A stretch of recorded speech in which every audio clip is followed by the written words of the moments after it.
we'll carry on. This afternoon we're going to talk about post-editing training. As we mentioned earlier this morning, post-editing is fairly new, and although we've been talking about it for different formats of machine translation.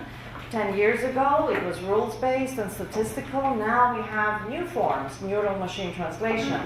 So do we have training for that? Not quite yet, but the principles don't change very much. So before coming here, I thought, well, let me take a look and see what's available. So let's see what's available out there. Who does what? Who trains who? So teaching post-editing is very important because as I keep on saying, there's an explosion of content coming. You know that from your daily lives because you live it on your televisions, on your mobiles, on your cinema, everywhere. There is so much content. And machine translation is here to stay, and it should be our friend. So learning how to do post-editing and becoming experts in it is a good thing for all the linguists. Okay?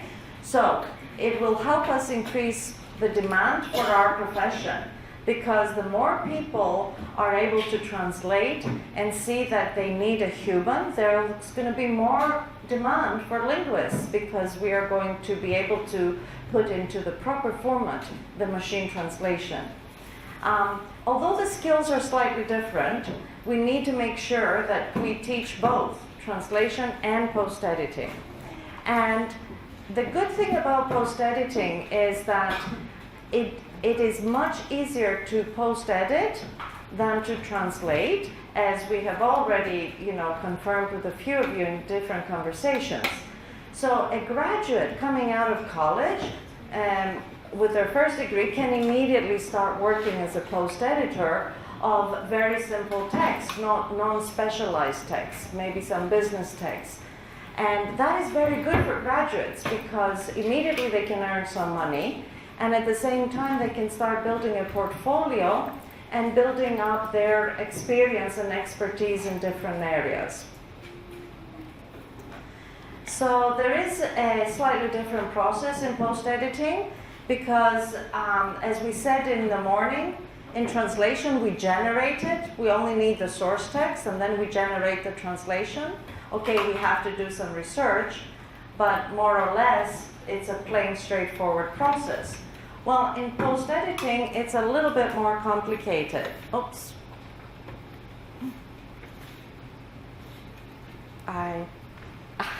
Sorry, I did something. Okay. So there's a lot of checks that need to be done. So first of all, you need to understand the source. Okay, so you read the source. Then you have to read the machine translation. Then you have to make sure that it's accurate. So you fix the inaccuracies. So that's the very first step in the process. Then you go back into it and you start fixing the fluency. And immediately after that, you check with your glossary terminology and you start checking the terms. And you consolidate as well, so you keep consistency at this stage. And finally, at the end of it, you've done all these important things that you have to do. Now you can look at the style. Okay? So this is for a full post-editing. And as you can see, when you're translating and you translate, some of you have become so good at your subject that you translate directly, you read it once and it's good.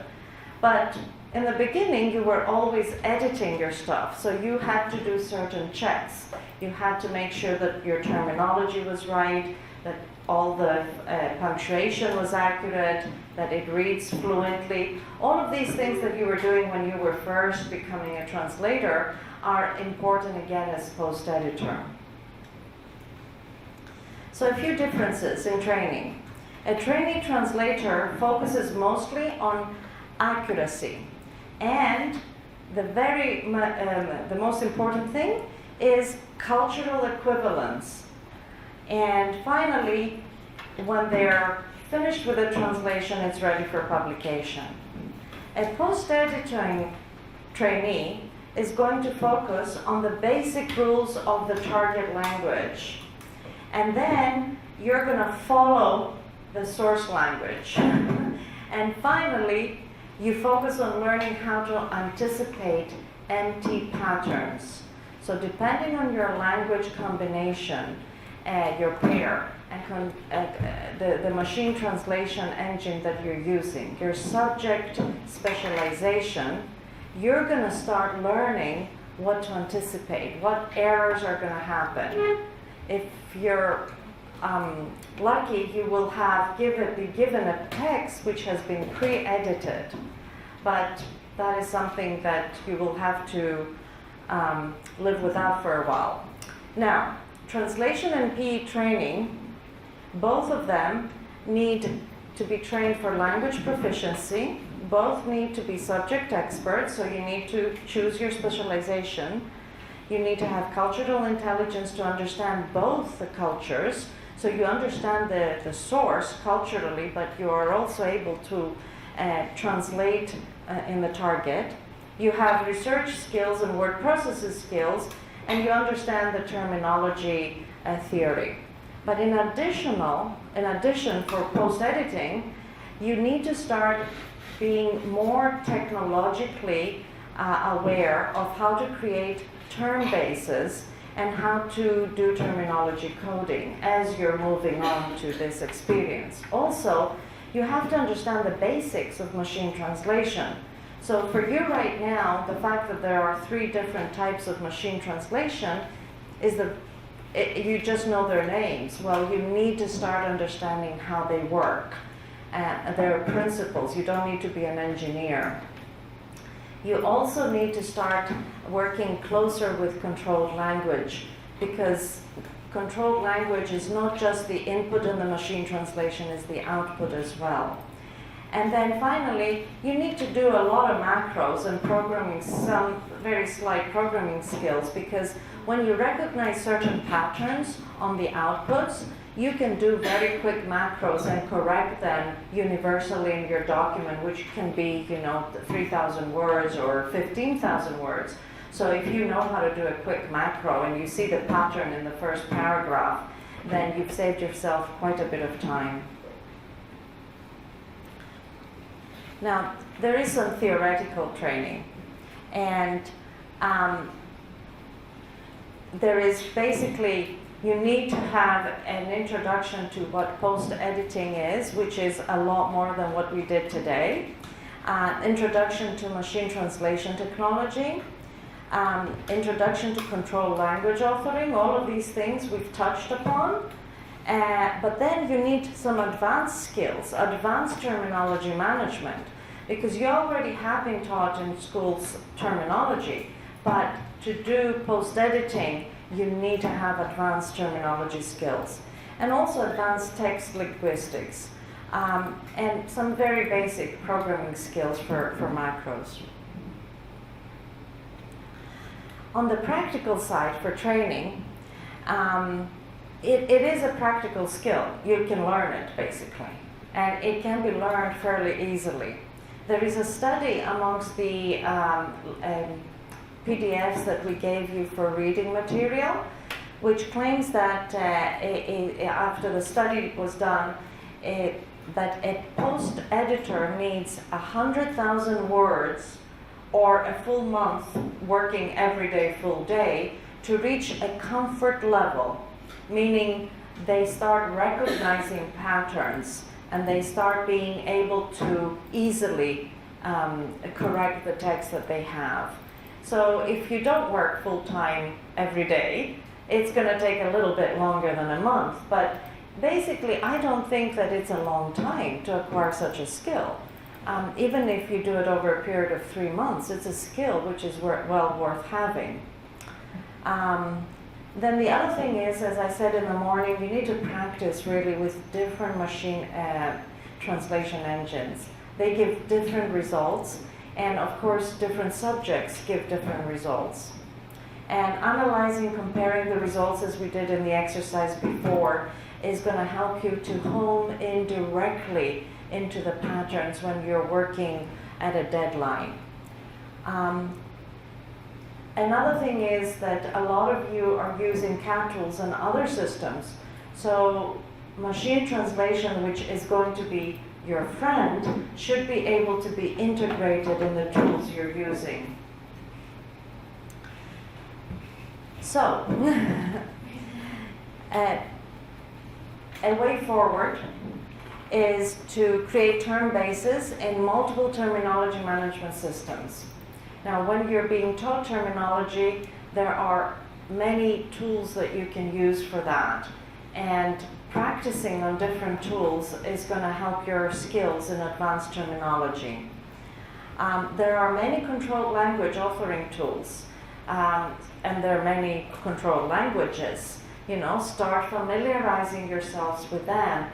The basics are similar. So once you read about one of them, then you read about the other one, you can start understanding how they're similar. So your brain starts working, to home in onto those similarities. Those are very, very helpful traits.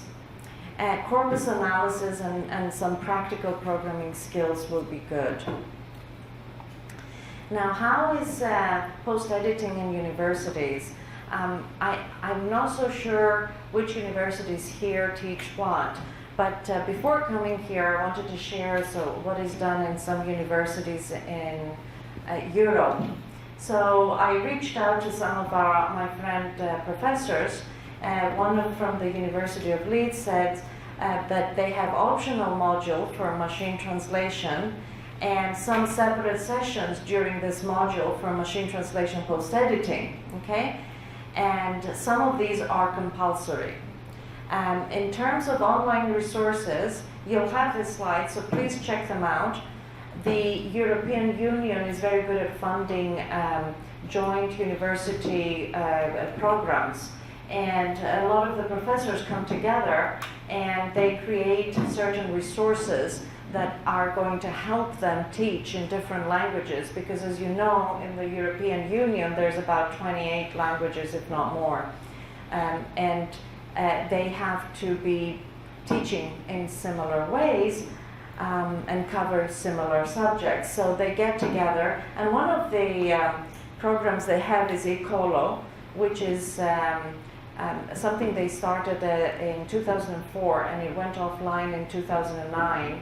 And they came to me and said, can we use the Translation Commons platform to revive it? And we have been working for the last 3 years to update it, and now it's online on Translation Commons. In the meantime, they wanted to progress on the language technology side a little bit more. So they created DigiLink, which is also funded by the EU, and that is available for you to look at. Another friend of mine who works at KU Leuven, she says that they teach a full module of machine translation post-editing only in the postgraduate program in specialized translation, and the students learn how to build and train a machine translation engine with open source tools and practice post-editing in XTM. XTM is a tool in Europe. I don't think you have it here, but you can check it out. And they also integrated post-editing in the module for the CAD tools, and which is open for master students, and also Erasmus students and postgraduate students. And they do every summer, like this workshop, which is a 10-day workshop, they do their equivalent, the Summer School of Translation Technology, which is in Amsterdam, somewhere in Amsterdam or Holland, somewhere. In Brussels, the university is, Pascaline is the vice dean, and she said that their post-editing is integrated in their translation courses again for the master's program.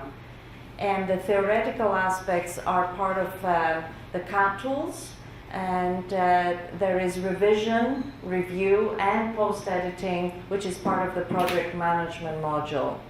And there are also some translation technology courses that the students can do. So then what are the commercial courses available, paid and unpaid? I didn't find any unpaid. I only found 2 paid. So the first one is SDL Trados. It's actually a reasonably priced module. I believe that the actual training is free, but in order to take the certificate, you need to pay. So all the questions are part of the certificate, and you need to pay for that. And then Taos also has one, and again, this is also reasonably priced, and you just pay for it and you follow their instructions. These are the only 2 I found. If anybody knows of more, please let us all know.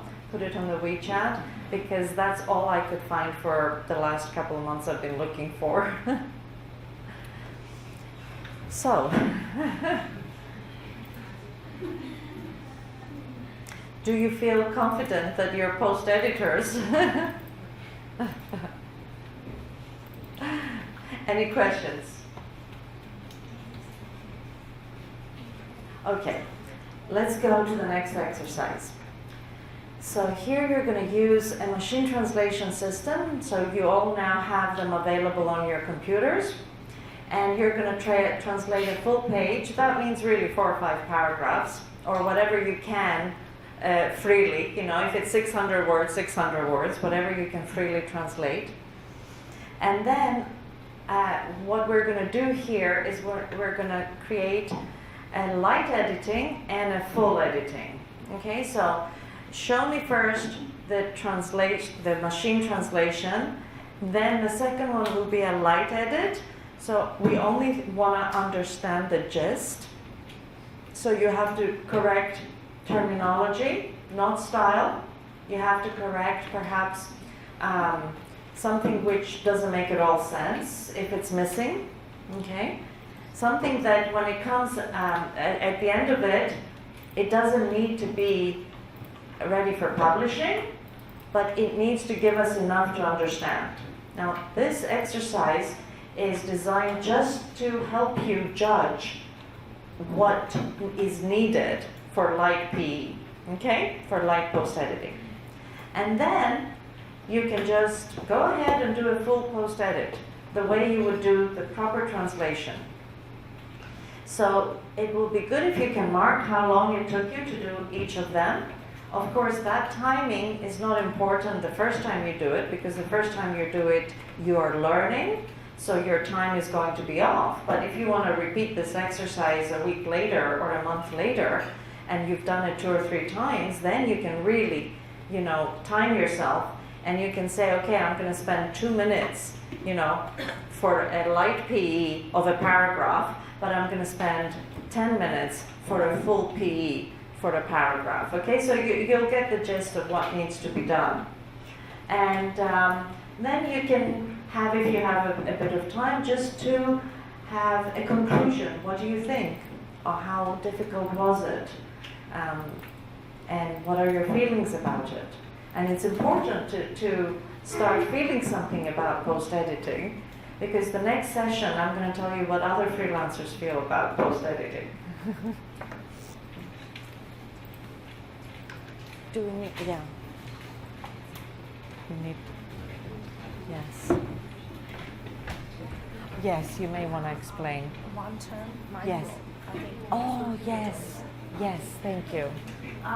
就是老师刚才在讲的过程当中，有一个术语可能需要解释一 It's 下， okay that I'm charging. 就是他说到我们做 post editing 的时候，跟翻译的技能不太一样的这个地方 ，micros 和 programming skills， 编程这个没有问题 ，micros 是指的宏操作。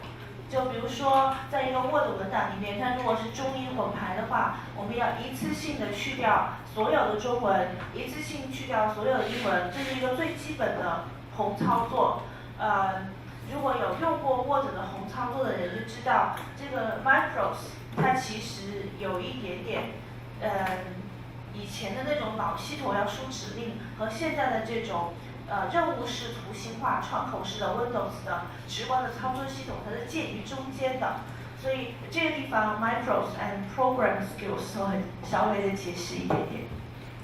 Thank you.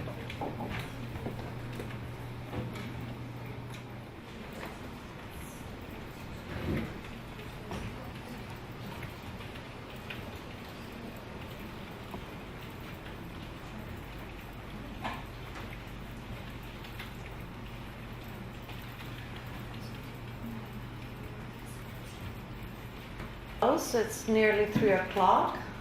How are you getting on? Has anybody finished? Can I see hands? Who has finished?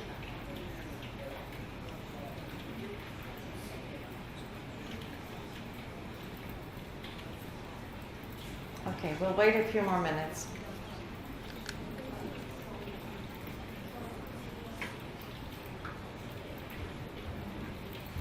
Everyone. It's a difficult task to do when you do it for the first time. So, can you raise your hands? How many of you have finished the light post-editing? Very good. How many of you have finished the full post-editing? Okay, so there are a few people that have finished. And you've done also your conclusions. You kind of timed yourself, right? Yes, okay. So let's have those people that have finished come over and share their findings briefly, because we do still have one more session to go and one more exercise. So let's start with, in this room we had at least 3 people. Let me see the hands in the other room. Who has finished full post-editing? Okay, so we have the 3 people in this room. So let's start here. Let me see the hands again here. 1 there, 2 here, and there was a 3rd one there in the back. Okay, let's start with one of you there in the back.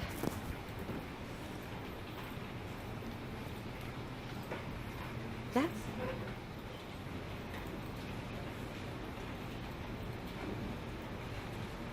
Okay, so the first task I'm working on is a news report from Weibo Toutiao, the social media, and it's about updated news of Shanghai garbage classification.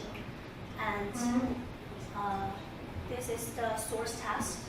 This is the machine translation from Weibo. This is the light PE and the full PE. For the light PE, I worked on it for around 5 minutes, and I try to avoid all the things I cannot help to correct that, so maybe it lasts a little bit longer. And I try to ignore all the grammar mistakes, and I just try to make it at least understandable for the target reader.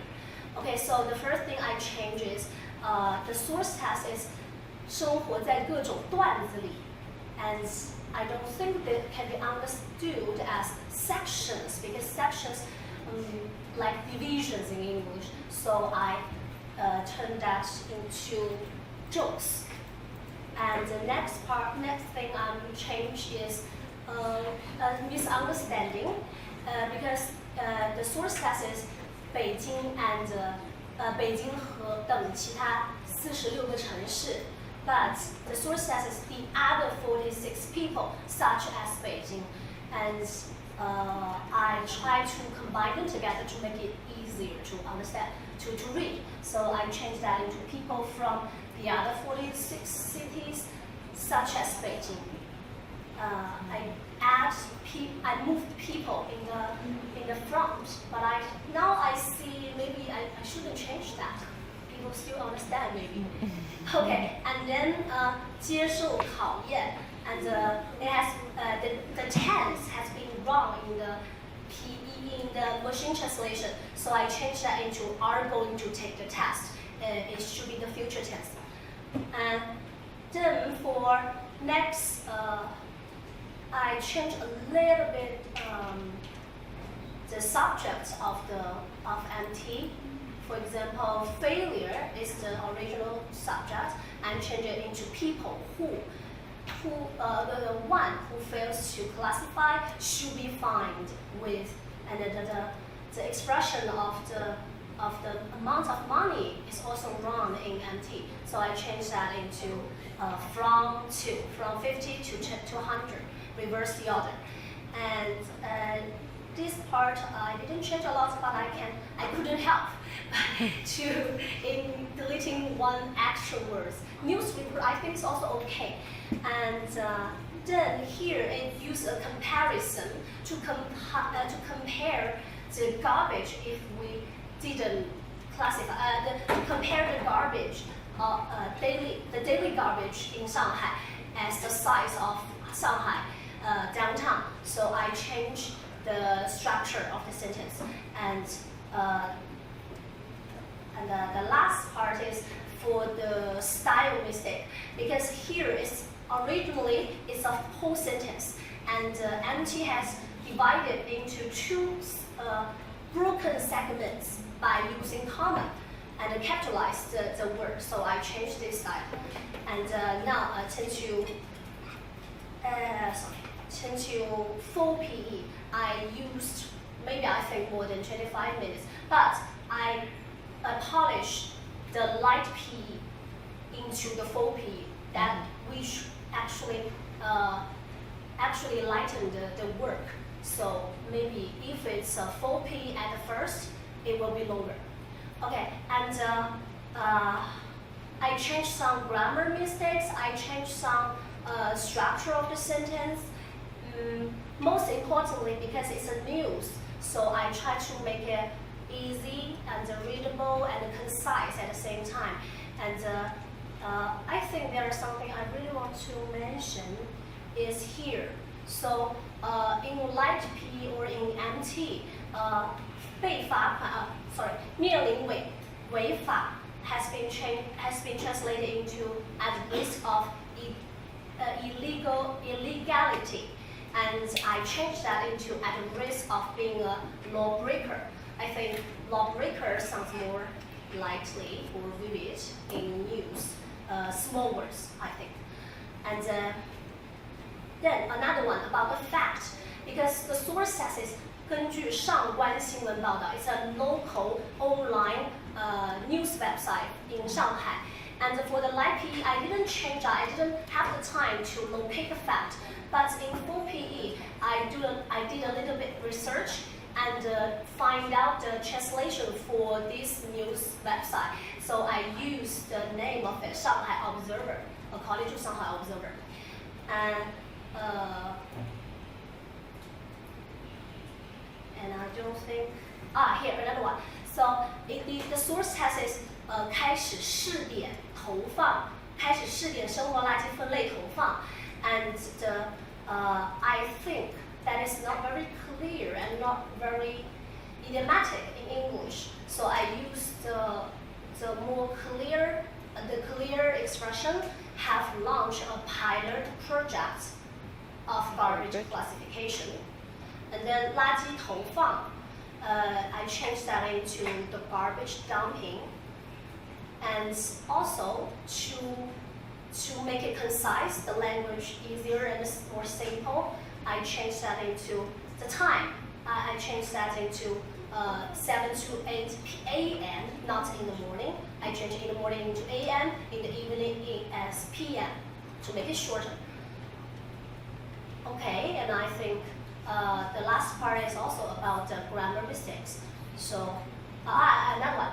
This is a Chinese style expression, because in Chinese we tend to use two words meaning the same thing to emphasize or to show you it's a term, it's a noun, like 指导 轮流执勤 指导什么什么东西. Actually, they're the same. So I just make it short, and the volunteers took turn to guide the residents on site. So that's make it clear. Okay, I think that's my presentation. Thank you. Thank you.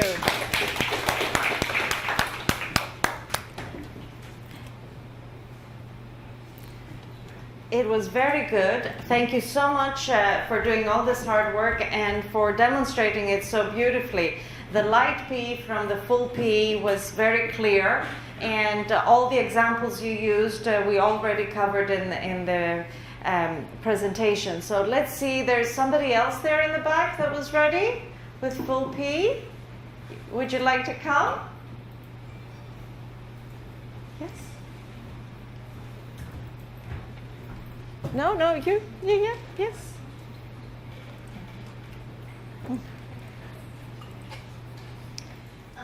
Hi, I'm Jeannette. Hi. This material is selected from a book called Translation and Chinese Modernity, written by Luo Xuanming 先生. And I chose 2 paragraphs of the book, and but I just want to share with you 1 paragraph because it's too long, the second one. And this translation is from the Google Translator, and I found a little bit mistakes in my light PE, like this one. In the original translation version, it says translation is not only a language behavior, art behavior, it is also an ethical behavior. I found this a little bit not fluent, so I changed it with it's not only a language behavior, art behavior, but also an ethical behavior. I replaced the it is with a but. And the next one, I add a conjunction and an article before social behavior, this phrase, because it misses the conjunction and article. And the next one here, in the original translation version, this is the role of this role, because in the Chinese version is 这个角色的作用.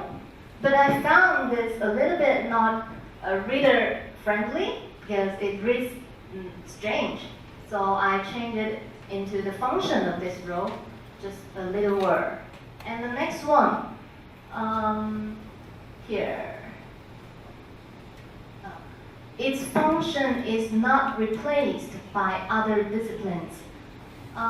Here it uses is not, but actually in the original text is 这个功能不能够被代替, which means the function cannot be replaced. So I changed it into cannot be. So that's all for my light PE for this paragraph. It took me about 3 minutes. And here comes to the full post-editing. But in this part, I like do a complete change, mostly in the structure. And the first one is I changed the language behavior into linguistic act, using a little bit help from another machine translation tool, and a linguistic act. And art behavior, I changed it into artistic act. And yeah, here is the but also thing. And next one, I use a non-defining attributive clause here because I think this clause can strengthen the relationship between the last phrase and the next phrase. It kind of strengthens the logical relations that I want to emphasize, so I use a clause here. And the next one, in the original text is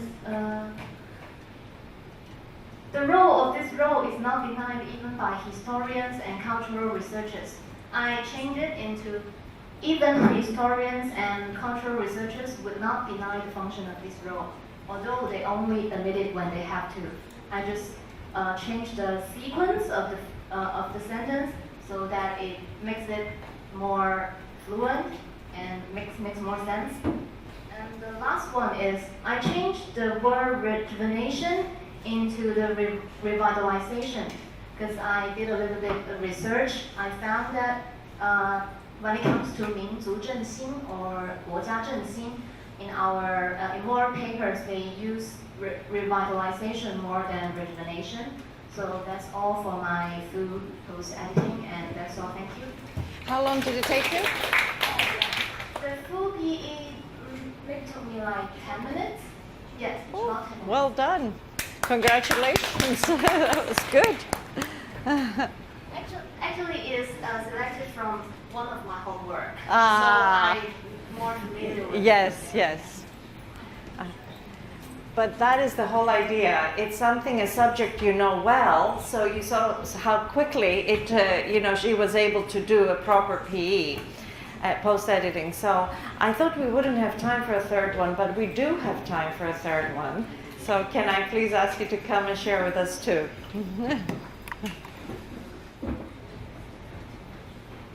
Okay, this is his text, opening remark made by President Xi Jinping at G20. I spent only 2 minutes in the live PE because the Google translation did a very well job. So I spent 22 minutes when I did the full PE. Let's see the sentence by sentence. First, 10 years after the international financial crisis, the world economy once again came to the crossroad. A change came to comes because this is a past tense. And then protectionism and unilateralism continued to spread. Trade and investment disputes intensified. Here, continued is also a past tense, a change to continuous, and intensified past tense, a change to are on the rise. And then global industry structure and financial stability were affected. War is also past tense, a change to are. And the risk and uncertainties of the world economy operations increased significantly. Economic operation changed to economy, world economy. I think it sounds better. All of these have weakened. Oh, and the last sentence of the first paragraph is the confidence of the international investors was obviously insufficient. I changed the button. I add some word in the front page. All of these have weakened the confidence of international investors. The second paragraph, the G20 is the main forum for international economic cooperation. Has nothing to do with it. It's very good. As the leaders of the world major economies, we have the responsibility to set the right course for the world economy and global governance at this critical moment. And then I also add some words to the last sentence. Work together to boost market confidence and bring hope to the people. The original text is to enhance confidence in the market. I think we have a tool here. Yeah, it's on the tube. There, yeah. We have responsibilities to set the right course. Here is the tool, and here also is tool. I think the two tools are too far, so I changed it to another way. Last, we must respect the objective laws. Economic cooperation has its own laws. Only by fully respecting the laws of the economy, giving play to the role of the market, and removing human obstacles. I don't think human obstacle is a phrase, so I changed it to man-made obstacles. And can we adapt to the requirements of the development of productive forces and achieve smooth trade and prosperity?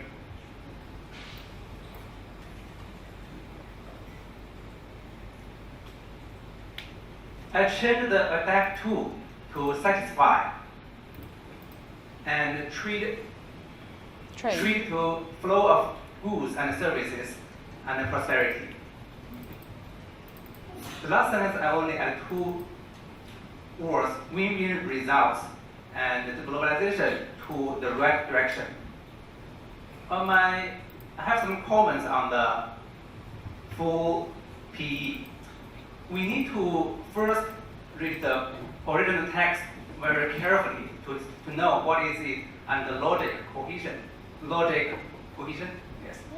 And then we went them sentence by sentence, don't worry, sentence by sentence, to know what is it saying, because sometimes there may be some errors in the translation. But this page, it did very well. The Google translation did a very good job. So I only add some words or some changes, very little changes.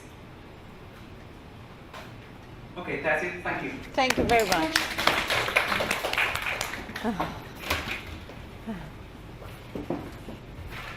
Thank you. Another good example. Thank you, everyone. So I know some of you haven't finished, but the whole exercise was designed for you to understand that it's a matter of judgment. It's decision making. And also, if you remember, I mentioned when you translate, you generate something.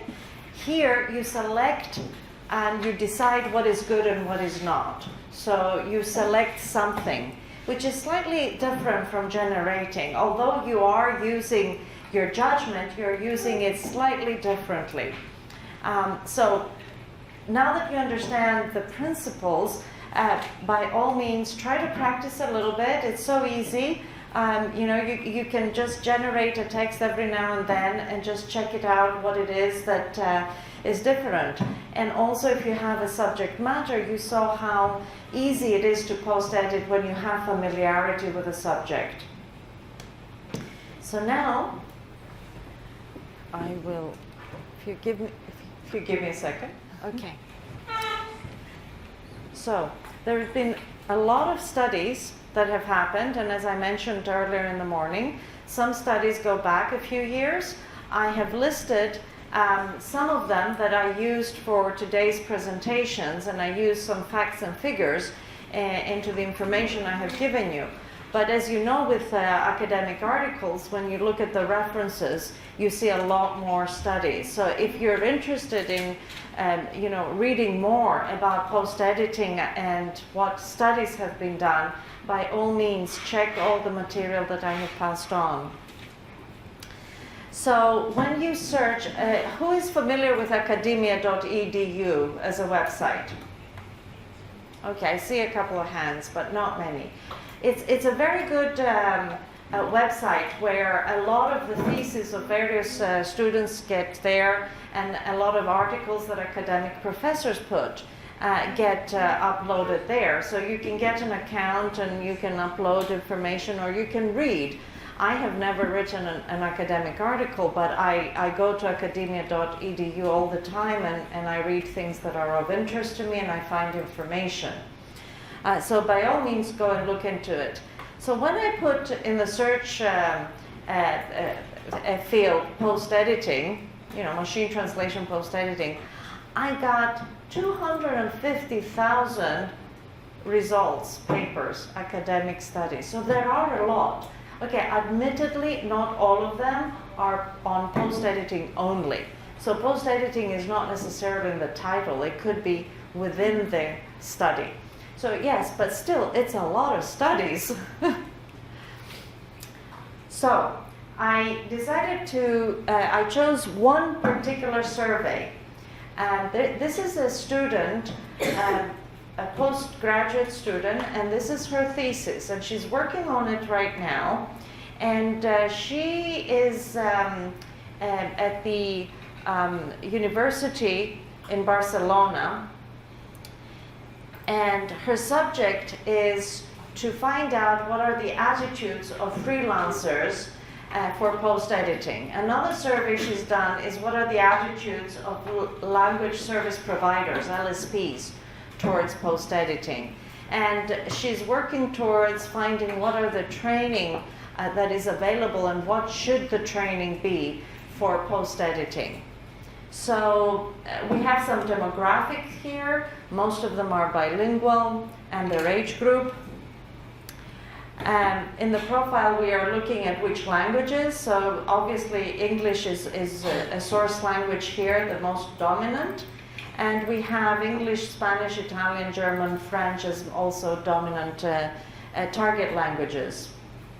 Then we have where do they live, because that is important for the cultural intelligence. So a lot of them live in Spain, Italy, UK, Germany, France. So we're having a European demographic here. Professional translation as a source of income. 80% are professional translators, 20% are translators, professional translators, but it's not their main income. And finally, what type of contract they have with their clients. So most of them, 84%, are freelancers. There are a few that are in-house, some are in-house in an LSP, and finally there are some people who work both in an LSP and in-house. Another one is the what certifications they have. The biggest percentage is no certification at all, because PE doesn't get certified as easily. So the next group is certified by PROS. When I gave you all the training that is available out there, PROS, I didn't give it to you in the slide because it's actually TAOS, the TAOS slide. So if you go to pros.com and you put post editing, it's going to send you to the TAOS post editing, which I already gave you. So 18% have the TAOS post editing, and 15% have the SDL post editing. She wanted to see the percentage of translation versus post editing, and she found that most people do post editing have got from 1 to 5 years experience. That's almost 60%, and the rest of them, 24% less than a year, and a very small 17% have experience for more than 5 years. So the largest amount of people, freelancers, is in between 1 and 5 years, because this is when it became very popular for us. The types of documents, documents with restricted access, which means they're not on the website, or they're not digital. They were given by the client, 67%, but a large percentage was documents readily available with high visibility on the internet. So she wanted to know, what do the freelancers read first, the source or the target? And she found that 55% read the source first, and only 39% read the target first. 78% work mostly with LSPs. 20% work with specific clients, and a small percent works with both. So the majority of work is coming from LSPs. The decision making, the client is the one that requests the translation, is the 75%. Somebody asked me previously, while you were working, who decides when to do light P or full P, and that's always the client. The client knows what the intention of the document is after you give it back to them. If it's for information purposes or just to get an idea of something, then it's going to be light P. But if it's anything for publication, they will be asking for full P. Who provides the machine translation output? So 42% do use machine translation, and they do not inform the client that they used machine translation. These people make a lot of money. And then 32% inform their client that they have used machine translation.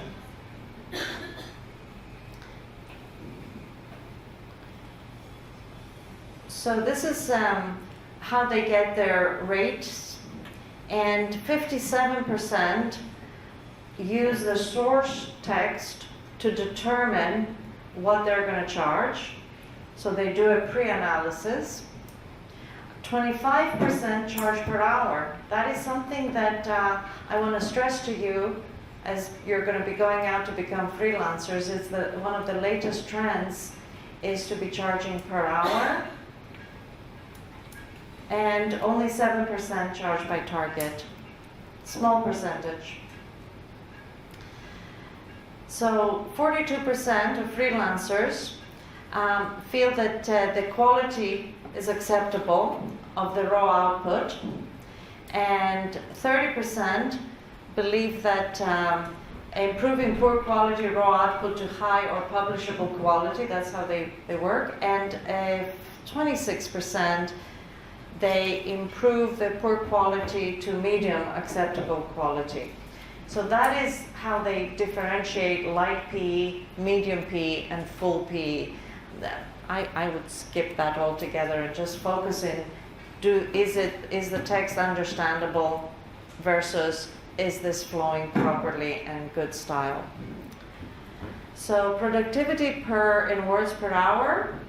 So 50% of translators are able to do 1,000 to 3,000 words per hour. That is an amazing amount of words.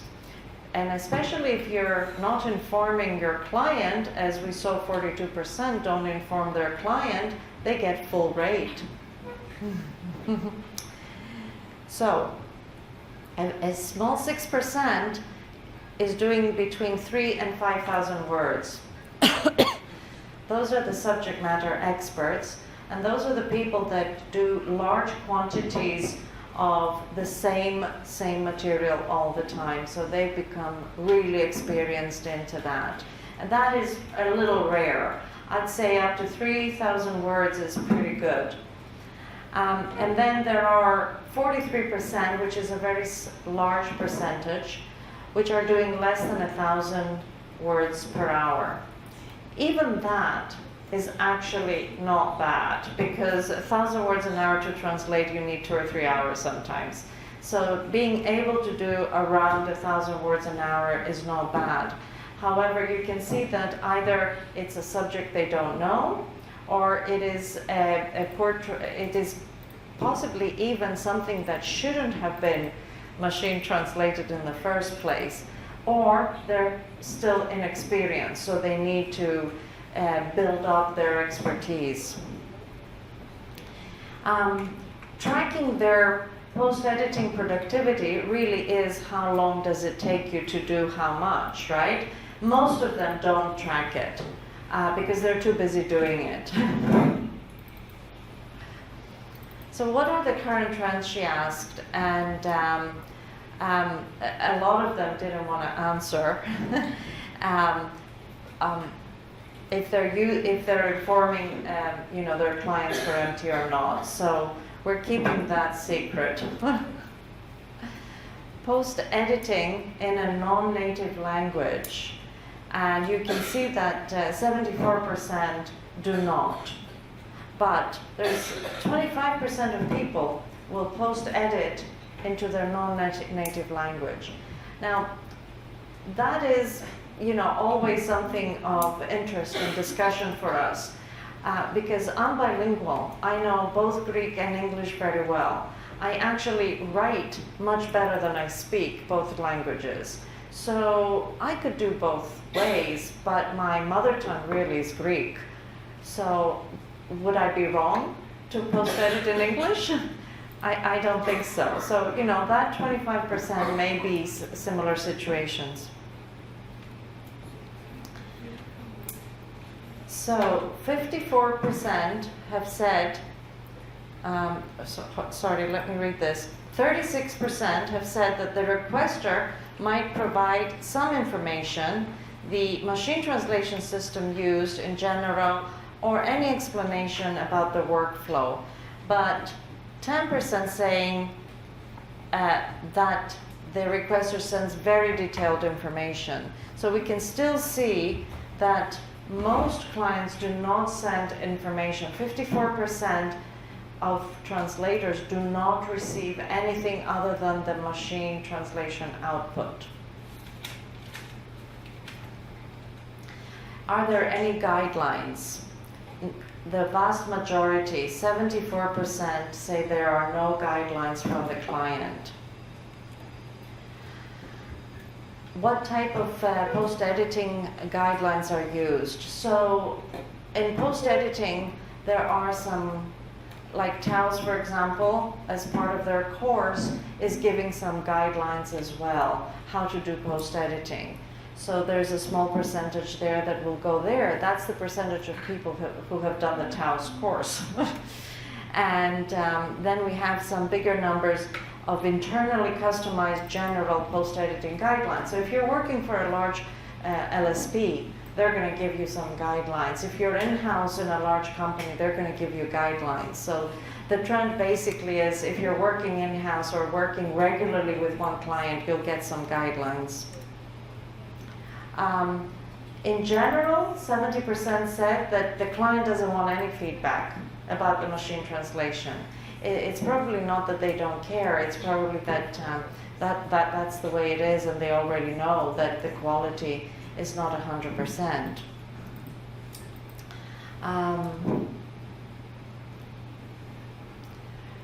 This is about the translation quality system, that 84% do not use any quality assurance after they do the machine translation. The vast majority of 53% have never attended a training course on post-editing, and yet they do 3,000 and 5,000 a day. CAD tools most used, of course, Trados is at the top. One developed by their company is at the top, a second one, MemSource and MemoQ, WordFast, and so on. What are the systems mostly used? We have on one occasion developed by the company Google Translate for machine translation, and DeepL Translator, that's a European one, I don't know if you know it, DeepL. You can check it out. And then MT Systems, second most used. It's Google Translate, DeepL Translator, the biggest ones. They were asked if they use a productivity tool, and you can see Excel sheet is still king. We all use Excel all the time. And of course, when you see software developed internally, it means they work with a big client on the client side. What QA tools they use, you can see either none or Xbench. You can look all these tools up. What are their feelings? Would like to access a virtual post-editing machine translation internships. 59% say no, but 81% say yes. So if there was something available, they would do it. So remember we talked the first day about ISO standards? Okay, so this is now a translation services standard for post-editing of machine translation output. The question is, are you aware that there are two standards that are out there? And 28% said no. I didn't even know there were two standards for post-editing. 68% said no. 28% knew it. And only 4% knew the second one. And this is Clara, the student, and her biography and what she's doing right now. So, post-editing or translation? Do you have any questions?